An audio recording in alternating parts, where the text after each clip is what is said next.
Welcome back to another episode of The Hard Truth. Thank you so much for watching. I want to give a shout out to our friends in Bosnia today, okay? Hello to you all over in Bosnia.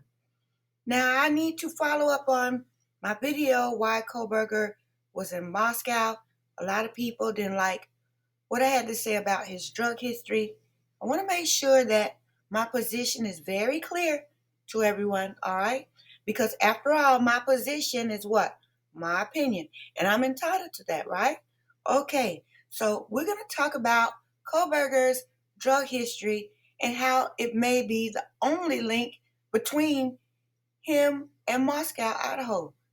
All right, so grab that coffee, a nice cup of tea as we begin our story.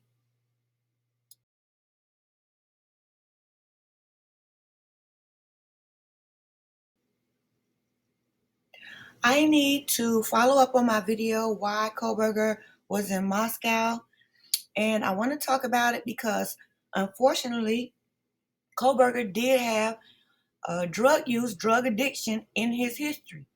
And when you put that together with him being pulled over in Moscow, that's hard evidence that he was going to Moscow, during his off time or whatever. When you put those together, it needs to be investigated. That's the way I see it. Now, that's just my opinion. But in my opinion, if he was going to Moscow and he has, drug addiction in his history, a significant amount of drug abuse, which he does, then it's worth investigating if drugs was the reason why Kohberger was coming to Moscow. That was the purpose for my investigation there, and that's the purpose for this video, to continue the discussion on these exact same points. All right, so buckle up because we need to talk about it. All right?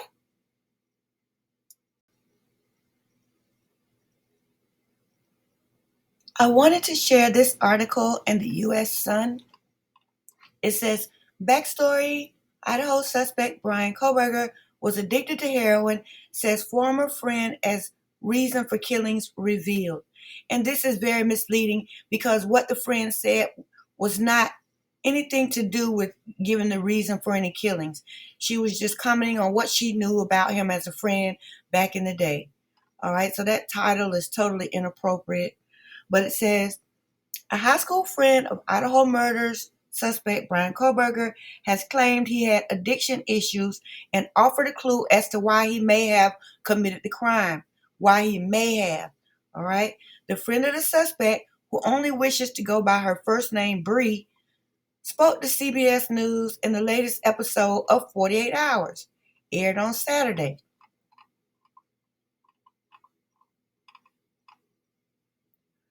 In the 48 Hours episode, Bree claimed that Kohberger had at one point used heroin but wanted to get sober. You just saw him becoming more self-destructive, Bree said. He really stayed secluded. Years later, Bree said, Kohberger was attending college and working for the Pleasant Valley School District. He was telling me that he wanted to get sober, that he was getting sober, Bree claimed in the episode. And he wanted to let me know, I'm going to do better, I'm going to be better. So she's saying in high school, he started using the drugs. And then years later, when he was in college, probably for his master's or maybe the associates, I don't know, he was still using. So all these people, Brian Kohberger, he kicked the drug habit. Brian Kohberger might have kicked the habit of what it wasn't overnight. All right. We don't know if it was permanent or not, but we know it wasn't overnight because his friend here said that he was doing it in school. A lot of them said it. And she said years later in college. So when he left high school and went to college, he was still doing it. All right. And so, fine. We're not judging him. Everybody has issues. All right. Probably everybody's taking some type of drug, So, I mean, this is not bash Brian Kohberger hour. I'm simply saying he didn't just wake up one day and kick the habit or go to rehab and stop doing heroin. It was over a period of years, which is normal for people that develop that type of an addiction. That's normal. I mean, that's common sense. He's only 28 years old. So if he was in high school, 14, 15, 16, 17, he was using. He got to college, 19, 20, 21.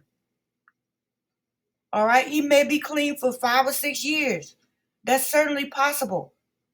But the point of the matter is he did have the addiction, and he has, to some degree, he has to have some type of addictive personality to be hooked on heroin for years. So now when he's at Washington State and he's faced with all of this pressure, it's not out of line or just unfathomable that he would turn to uppers. All right? Because I'm not saying that he went back to heroin.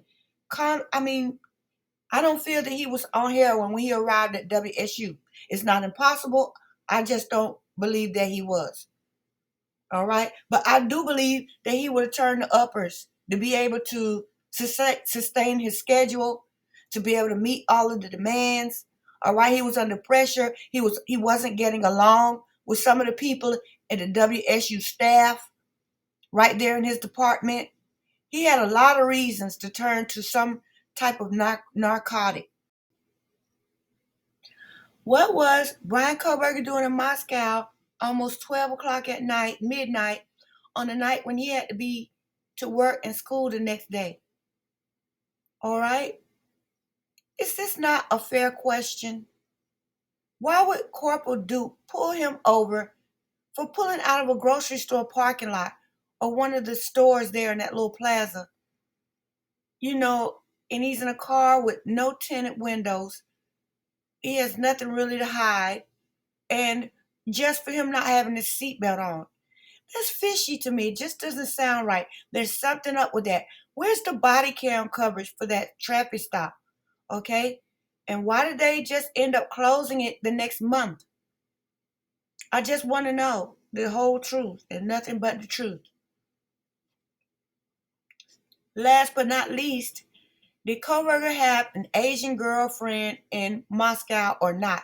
I believe he did. I believe an Asian girlfriend fits his profile, the type of person he is, to a T. I believe he might even have had an Asian girlfriend just because he looked up to uh this guy, the Facebook guy, his fiance or whatever. Maybe he thinks that's the end thing. All right. So I don't know. It just sounds to me like he would have an Asian girlfriend in Moscow Pullman. To me, that fits his personality. And I also think that she may have even been a little older than him because cognitively, Brian is mature for his age. I always said I don't see him being interested in a 20 or 21-year old, and I still say that. I don't see that. I see him with somebody either his age or older than him. All right? That's just my opinion. Now, what do you think about this one?